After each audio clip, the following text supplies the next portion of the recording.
Right, good evening everyone. I'm Callum, Nikki's son. She's asked me to do a quick demo today about our some of the barbecues we have. So they're called Big Green Eggs. They're Komodo style barbecues. It's an old Japanese way of cooking, so they're ceramic eggs. They've got inside of them, you've got fire pits that you'll have charcoal in, so very similar to another barbecue. Because they're made of ceramic, they keep heat in very well. And it also is quite easy to control, so you have the bottom vents and the top vents that will that regulate the air flow through them, which regulates the temperature. So here we've got Minimax. This is just a smaller version of the large. It goes up to an XXL, but we didn't need it. So so the large, let's just show you how we light it. So we've got some organic fire lighters. So they're made of just vegetable oil and wood, and basically the reason we use these is that they don't give off a bad smell, so, or put a taste into the food. Also, they work really quickly, so when you're actually lighting the egg, it lights really quickly and you can get ready to cook within about 10-15 minutes. So the other really important thing, you've got to have as high a grade of charcoal as you can possibly find. We've got some oak and walnut from Kew Gardens, which is, it is good charcoal. But the reason you get good charcoal is that it burns for longer, but it burns hotter. So if you're doing something like steaks or something where you actually need direct heat at a very high temperature quite quickly, having hardwood charcoal is quite important. So this is it. This is the egg now set up. So you've got the charcoal just under the fire ring, and we're gonna just like, probably not the very best time to have a barbecue, but tonight we're doing Greek night tonight. So what we're doing is we're gonna do some lamb slowly cooked on a barbecue, but then to finish it off we're gonna do some chicken kebab. So I'll show you how we have the different setups. So with the egg, you can do obviously direct cooking like you would with a standard barbecue, but you can also do indirect cooking. So it's almost more like an oven than it is a barbecue. So this is just getting lit now. So all we're doing is we're gonna put some charcoal over the top of the actual of the fire lighters. Oh, I missed one. You don't need many, that's the thing, you know, because the airflow is so balanced through these, you just need to set a small fire in the middle, and then it will start to catch. So you're opening the bottom vent, so you're getting all the air through it, and then we just go through some of this. So put the grate back in, because that is what we're going to be using later on, but just so I can show you these. So we've got a plate setter, which is this part here. So this will sit in the egg. You can't put it in at the moment because the egg needs to get hot first, allow the air to get through. But it will sit on the grooves within here. Let me just take this out. So it'll sit on the grooves within here, and you can then balance the legs up. That you will then put this on top of the legs. What you're doing then is you're creating an area of low heat here, and then the deflection of heat goes through the edges. Deflection of heat will then be caught up within the dome of the egg and will cook like it's in an oven, but with the same taste as a barbecue. For the moment, we're just going to leave the grates in.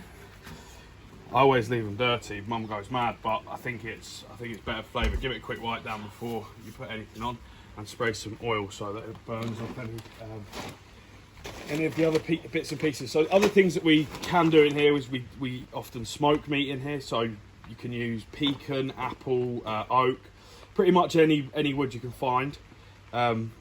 Best to buy it rather than just cut it down, because you actually have to dry it out and do. It's quite a long process to actually get some chips.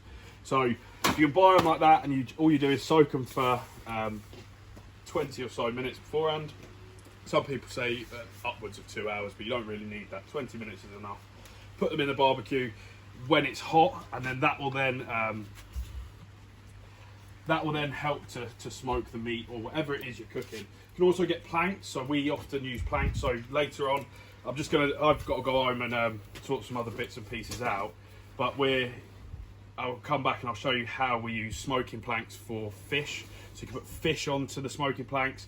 They need to be soaked for a little while longer, and then that will also help to put flavour into the fish.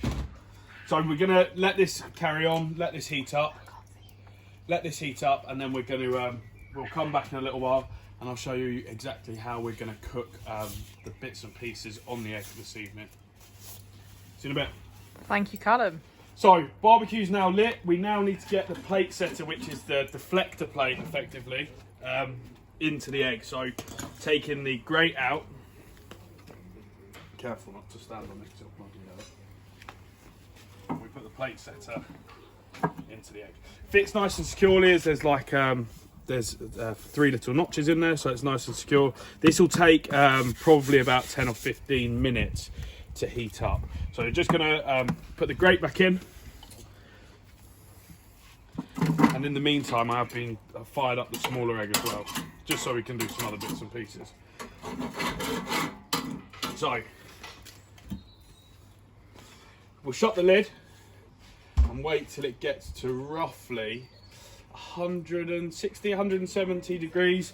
What we can do is, so when the egg's firing up, you want to get as much airflow through it as you can.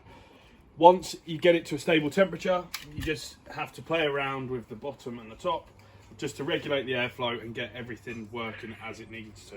So I know roughly that if I put it about here and about here, in the next 10 or 15 minutes, that'll hit the correct temperature. You can also shut this egg now, as the flame has gone out from the actual fire lighters. You can now shut this egg and just wait for it to get to temperature. Spin the daisy wheel. So this is the older wheel that used to be on top of the eggs. So it was called the daisy wheel. It enabled you to do small adjustments, but also larger adjustments. They've recently moved to the cap design. So the cap design is just a single entry point rather than having the daisy wheel. So they've also got a rain cover for it, which would have been very useful today, but we haven't actually got it yet. It'll go on my Christmas list. They're not your eggs. Pardon? They're not your eggs. Not yet. Not yet, my eggs. We done? Not yet. In fact, just pause it. So once the egg has got to temperature, we then get whatever it is that you want to put on there. We've got Greek night tonight, so we've got I haven't prepared any of this. This was my dad prepared this. So it is shoulder of lamb with a Greek marinade. So it's got lemon, thyme, oregano, all sorts of bits and pieces, a lot of garlic and some lemon. We're then going to leave it in there. So I do all of my cooking. I don't do it by time, I do it by temperature. So we've got I've got a couple of gadgets I might show you in a little while. Oh. Basically, they sit in they've got probes, they sit in the meat. They then connect to my phone, and they tell me when the meat has actually got to temperature. Send you a little alert on your phone so you can wake up and take it off the barbecue. Which has been known to happen, that Callum has woken up at 3 o'clock in the morning to go into the garden to take off some pulled pork, or if he is not here, he will then set an alarm for somebody else to wake up at 4 o'clock in the morning to go and check on said pork. And 9 times out of 10, the temperature's not right. There was one time though where it was a bit of a nightmare actually. The egg went out overnight. Woke up in the morning expecting this delicious pork, and it was raw. It wasn't my fault. That would have been someone else. But so we'll leave this on. It's probably going to take 2.5-ish hours. But again, it will all be done by temperature. So I'll put the probe in, set it to the temperature. Once it reaches that temperature, I'll pull it off. We'll wrap it in some foil, leave it for a good couple of, an hour or maybe 2, just to get it to where it's rested, and then we can eat it. So I will be back once this is done. So we've got to about 2.5, 3 hours afterwards. We've had to take half it off already, so we've got 1.5 left. This is what they look like after they've been done. So we use the thermometers just to check on temperature. Got to about 58 degrees for lamb.